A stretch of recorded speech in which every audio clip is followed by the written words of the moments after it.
Have you ever cried without knowing why? Not out of sadness, not out of fear, just cried. As if your body remembered something your mind couldn't grasp, as if there was a language beneath language, and all it could do was tremble.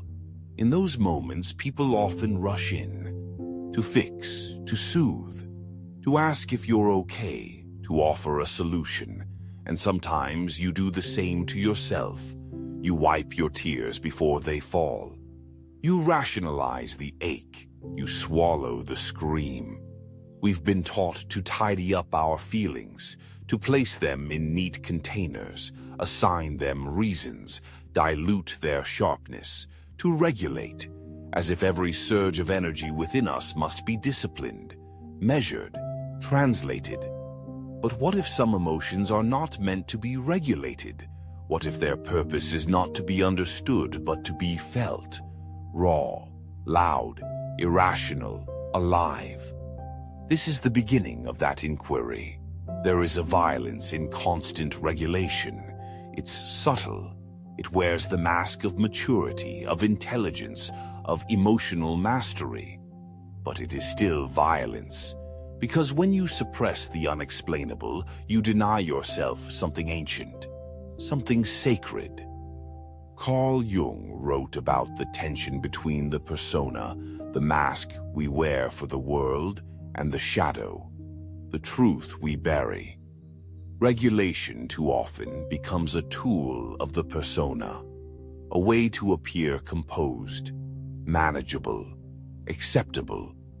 But the soul has no interest in being acceptable. When a wave of grief rises without an obvious cause, when rage erupts like fire in the chest, when joy explodes at something mundane, these are not malfunctions. They are messages. Not every message comes in words. Some arrive in tears, in shivers, in clenched fists, in silence. Yet we are trained to override them, to interpret, to suppress, to fix. You feel sad for no reason? Drink water, go outside, meditate, breathe. You feel angry? Calm down, count to 10. Reframe the thought. You feel too much? Be grateful, stay positive. Don't make it about you. Do you ever feel like someone finally sees the part of you you've always hidden? Here, you don't have to hide anymore. You're safe now. And don't forget to subscribe to my channel so we can keep walking this path together. Thank you. But what if the feeling is the healing? What if the shaking, the weeping, the trembling is exactly what is needed? Not something to be fixed, but something to be honored. There's a difference between awareness and control. Awareness says, I see you, anger. Control says, you shouldn't exist. And here's the hard truth. We often control what we fear. We fear being too much. We fear being seen as weak. We fear what might happen if we let go. So we regulate. But in regulating too quickly, we interrupt the alchemy. Pain, when held with presence, transforms. Not through logic, but through attention, through surrender, through space. The child inside you doesn't need regulation, it needs witness. The parts of you that feel don't want to be managed, they want to be met. Have you ever let yourself cry without rushing to stop it? Have you ever let rage burn through your body without explaining it away? Have you ever sat with your discomfort long enough to hear what it was saying? Not every emotion is a problem. Not every sensation is a symptom. Not every tear is a tragedy. Some emotions arrive to cleanse, some to awaken, some to remind you you're still alive, and none of them are wrong. So the next time you feel something rise up without a reason, don't ask why so quickly. Don't reach for the toolkit. Don't put a name on it right away. Don't run. Stay. Stay with the ache. Stay with the heat. Stay with the mystery. Feelings are not files to be sorted. They are waves to be ridden, and some of them will take you to places language cannot go. Carl Jung once said, "Emotion is the chief source of becoming conscious." Maybe the goal was never to regulate it all. Maybe the goal is to remember who you are beneath the regulation. And that remembering begins when you stop trying to fix what was never broken. So what happens when you let anger stay, without banishment, without a leash?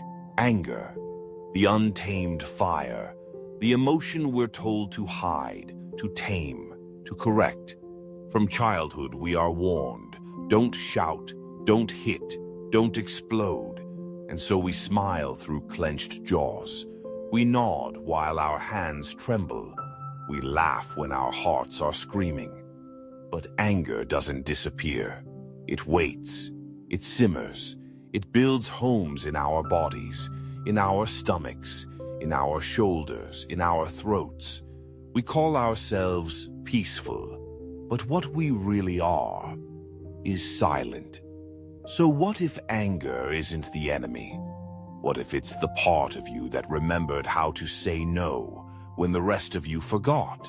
Carl Jung taught us that the parts we repress form our shadow, and the shadow grows in silence.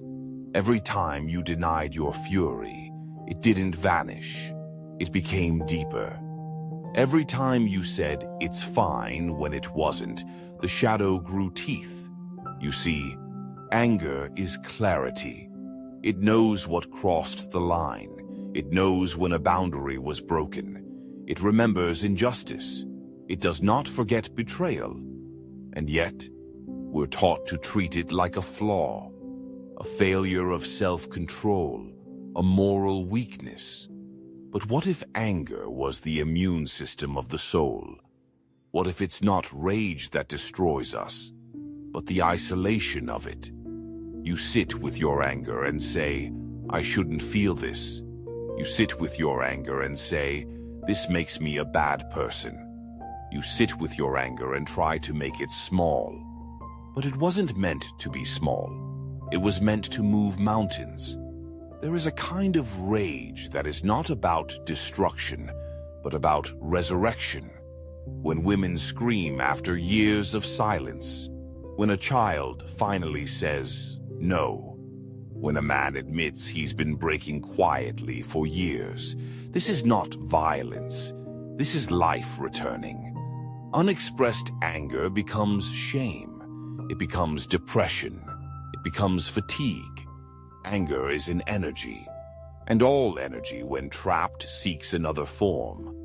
That is why some of us wake up tired even after sleeping, why our backs ache, why our eyes burn. The rage wasn't gone, it just moved. But what happens if we listen to it, not obey it, not act it out, just listen? What are you angry about, really? Who took something from you? What truth did you swallow because they said it was too much? Sometimes the most sacred thing you can do is to feel anger fully and not flinch. Because anger, when met with awareness, becomes power. Because anger, when witnessed, becomes truth. Because anger, when honored, becomes light. You are not wrong for being angry. You are not broken because you feel fire in your chest. You are not less spiritual, less kind, less whole. You are human, and your anger is not the storm. It is the thunder that announces your return. So when it rises again, and it will, don't lock it up. Walk with it. Speak to it. Let it burn away the lie that said you had to be quiet to be loved. Anger, too, has wisdom, and the shadow only grows darker when we turn away from it. What happens when we stop running from our shadow altogether? Have you ever looked in the mirror and seen something that scared you, not on your face but in your eyes? A flicker, a depth, a darkness that didn't feel like evil, but like truth. A truth too wild, too old, too primal to be spoken out loud. That's the shadow, not the villain in you, but the part that never got to speak. the part that adapted to survive, the part that learned love was conditional, the part you abandoned to be accepted. But what happens when it returns? The shadow is not a monster. It is a memory of the parts you silenced, the versions of you that were too loud, too sensitive, too intense, too real. When you were told to calm down, that part went into hiding. When you were told, don't cry, it buried itself deeper. When you were told you're too much, it became ashamed of existing at all. And that shame became your silence. Jung said, until you make the unconscious conscious, it will direct your life and you will call it fate. The shadow isn't waiting to destroy you. It's waiting to be integrated. Not controlled, not defeated, held. Because you cannot be whole by cutting out your own limbs. You cannot heal by disowning the pain. It is in the reowning that the healing begins. But integration is not comfortable. It shakes the scaffolding you built to feel safe. You start seeing patterns. You start seeing projections. You start realizing the people you judge are reflections. Your envy, your longing, your disgust. All arrows pointing to unacknowledged parts of you. This is where the work begins. Not in becoming better, but in becoming honest. Can you sit with the part of you that manipulates? Can you love the part of you that lied to survive? Can you cradle the version of you that hated others for having what you were denied? That is the path back to your wholeness, not by light alone, but by embracing the dark too. The shadow is not your flaw. It is your forgotten fire. It holds your creativity, your passion, your sensuality, your rebellion, your grief, everything that makes you alive. And when you finally stop exiling it, something sacred happens. You return to yourself. So the next time you feel the pull of the dark, the bitterness, the fear, the rage, don't run. Turn to it. Ask it, what have I not been willing to feel? And listen, because in the places you least want to go is where the treasure waits. And what happens when you stop fighting the dark completely and let it lead you back to light? You wake up one day and realize the masks are heavy. Not because they're fake, but because they've stayed on too long. You don't even know when you stopped being a person and started being a performance. You nod in meetings. You smile in photos. You respond, I'm good. And yet, a quiet scream builds behind your ribs. Not loud, just steady. You've regulated. You've healed. You've meditated, journaled, reflected. But something is still missing. What if the goal was never to be fixed? What if the goal was to be real? There comes a point in the journey when healing becomes another disguise. You learn to say all the right things. It's my inner child. I'm setting boundaries. I'm holding space. But underneath it all, the same ache remains. Because healing is not about becoming palatable. It's about becoming whole. And wholeness includes the parts that don't make sense, the parts that don't align with the plan, the parts that still hurt. Carl Jung said, the privilege of a lifetime is to become who you truly are, not who you were taught to be, not who people prefer, not the version that fits, but you, unfiltered, uneven, unapologetic. You cannot truly live until you let go of managing how you're perceived, until you stop curating your identity and start inhabiting your existence. This is not a rebellion. It is a return. Return to instinct, to breathe, to contradiction, to complexity. You are not here to impress. You are here to express. That means being seen crying at work, That means saying, "I don't know," when everyone else pretends to. That means admitting you still grieve someone you should have moved on from. It means letting the river of feeling move through you, not around you. And that takes courage. Because people will try to fix you. People will project onto you. People will be uncomfortable with your rawness. But discomfort is not your problem to solve. You are not responsible for making others okay with your truth. The only responsibility you carry is this: to no longer abandon yourself. You did that long enough. You silenced yourself to be loved. You reshaped yourself to be accepted. You overfunctioned to be safe. Now, you return to your sadness, to your weirdness, to your rage, to your softness, to your truth. This is the real liberation, not emotional control, but emotional honesty. To say, "I'm tired. I'm not okay. I want more. I'm afraid. I feel lost," and not need to apologize. When you live from this place, people might leave. But the ones who stay, those are your people. You cannot find your true community while wearing a false face. You cannot build true safety while betraying yourself in silence. To be whole is to risk being seen fully. To be free is to stop translating yourself for the comfort of others. Because every time you do, you abandon your depth. And the world doesn't need more surface. It needs your depth.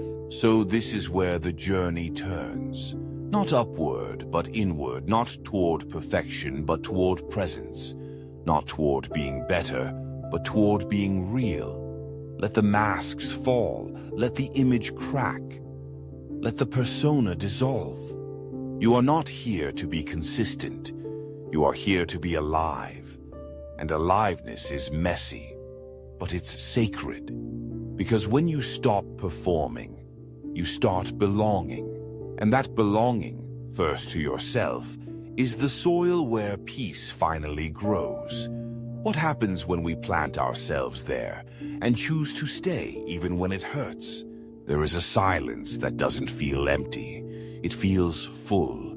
Full of the things you used to run from. Full of the things you once fought. Full of yourself, no longer fractured. Not the silence of repression, but the silence of return. When you've walked through fire, stood naked in your shadow, allowed the masks to fall, and you are still here, there's a quiet power in that. Because wholeness is not loud, it is steady. And maybe now, for the first time, you're ready to live from it. Wholeness does not mean perfection. It means you no longer exile parts of yourself to gain approval. It means you carry your wounds like weathered stories, not shameful secrets. It means you stop auditioning for belonging and instead become the space where belonging begins. This is the end of regulation as we were taught it. The goal was never to control your inner world so tightly that nothing leaks out. The goal was to become so present with yourself that nothing needs to be hidden. Your emotions were never the enemy. They were messengers, carriers of forgotten truths, teachers in disguise. You didn't need to discipline them. You needed to listen. When sadness visited, it wasn't weakness. It was softness trying to return. When anger erupted, it wasn't danger. It was your boundaries coming back online. When joy overflowed, it wasn't frivolous. It was life saying, "You survived. You're still here. Now, live." To live from wholeness means you trust the rise and fall of your inner tides. You don't fear being moved. You don't apologize for your sensitivity. You don't dull your instincts to seem put together. You embrace chaos not as a threat, but as rhythm. Carl Jung reminded us, the most terrifying thing is to accept oneself completely. But once you do that, what's left to fear? When you no longer fear your anger, your grief, your longing, when you stand beside your shadow and say, "I see you and we go together." You become unshakable. Not hard, not armored, just rooted. Because the truth is, emotional regulation, as we've known it, was never about peace. It was about safety. Now, you are your own safety. Now, you are home. So what do you do with this? With this depth, with this freedom, with this fire that no longer needs to be caged? You create, you connect, you protect what matters. You walk into rooms without shrinking. You say no without guilt. You love without losing yourself. You begin again, not as a curated version, but as the whole, breathing, feeling, fiercely human self you've always been underneath. There's nothing wrong with you. There never was. You were just taught to fear your own waters. Now, you swim, welcome home. And maybe, just maybe, you'll help someone else remember how to return too, because the world doesn't need more perfection. It needs more people who are unafraid to feel deeply, to feel honestly, to feel fully. Not every emotion needs to be regulated. Some just need to be allowed. And when they are, they become the door back to your soul.